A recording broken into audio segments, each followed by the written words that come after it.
so where I left off on my 5th pregnancy is that when we went to the funeral home, the paperwork was jacked up. We had to correct a lot of stuff. It wasn't the funeral home's fault. I think it was the information they got from the hospital that was messed up. And my daughter could only be in the hospital for 30 days.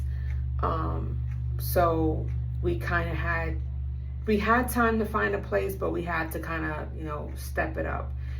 And we found a place thanks to, my sister-in-law in this company that helps us. And my daughter gets transferred to them. And like I mentioned, my dad was here with us. My brother visited, and then he went back home. And when she was transferred to the funeral home, I was able to have my pastor go there and pray over her, because as I mentioned in the other video, he always prayed over me before I gave birth, and then prayed over the kids at, whether it was in our room or the NICU. And this time, of course, he went to the funeral home and prayed over my daughter. And I mentioned this in another video, but he texted me and said, okay, I prayed over her, and I just want to let you know that when I was praying over her, I had this overwhelming feeling that she was so happy you were her mom, and that she was, just, basically happy to be your daughter, which gave me peace and of course made me cry. And I saved the message in my phone to look at sometimes. And then it was a couple of days from when they were going to cremate her. So they wanted to know, the place that had also paid for half of the cremation dropped the necklaces off with them. So I went to the funeral home, picked up the necklaces. We got to say goodbye to her. My father came with us, and he was able to see her and kiss her. And we kind of took turns coming out because the kids were with us. So I went out first with my dad, and we cried, we prayed over her, we talked to her, we gave her kisses. And then I went back to the car with my dad, and my husband came out and did the same thing. And she looked like such at peace. I can't even explain it. Like at the hospital,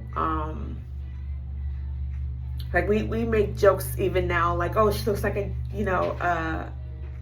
gangster, like, cause her hands, she had big hands, and we, was talking about how beautiful she is, but she just looked so cold, and I can't even explain how it felt in the hospital. But in the funeral home, she just looked at peace.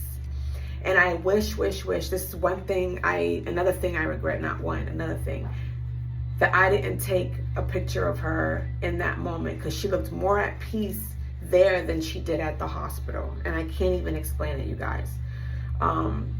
But that gave me peace. And so we left, and then I talked to my mom about it. I talked to her every day, talked to my grandmother every day, talked to one of my aunts every day. I had people telling me, oh, I'm gonna send you something, what's your address? I didn't receive shit. I didn't receive anything. And I was like, hey, I would even text and go, hey, just in case, if you send something, let me know, because we were having issues with the postman putting stuff in the wrong mailbox. I want to be sure they didn't accidentally deliver it somewhere else. Sometimes they didn't respond, like, oh no, I didn't send anything yet. It's been years and I still haven't sent anything. My thing is, I'd rather you not tell me you're going to do something if you're not going to do it. And I know I take people at their word.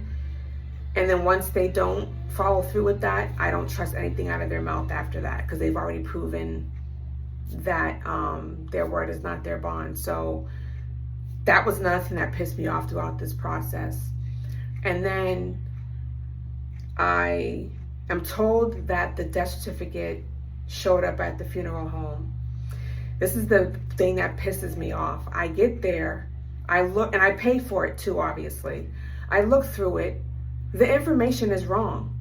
They have her as a boy. They have her father as someone else. They have the wrong address. They have the wrong birth date. They have the wrong weight. So I go in there, I'm like, all this stuff is wrong.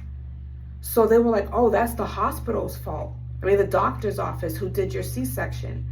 So I call and I leave a message for that doctor's nurse. And I'm like, what the hell? You guys got all this shit wrong. This is not my daughter's information. And I started going through it. Apparently there was another mother who lost a child who was earlier on in her pregnancy than I was. And they got the information mixed up. So my personal information could have been on their death certificate, and their personal information was on my daughter's death certificate. So I was livid, to say the least. And this nurse showed no empathy, no sympathy, no nada. And I want to save the rest for later. It's 6 minutes. I'm sorry, you guys. But I feel like I'm there now. And okay. So I will see you guys tomorrow.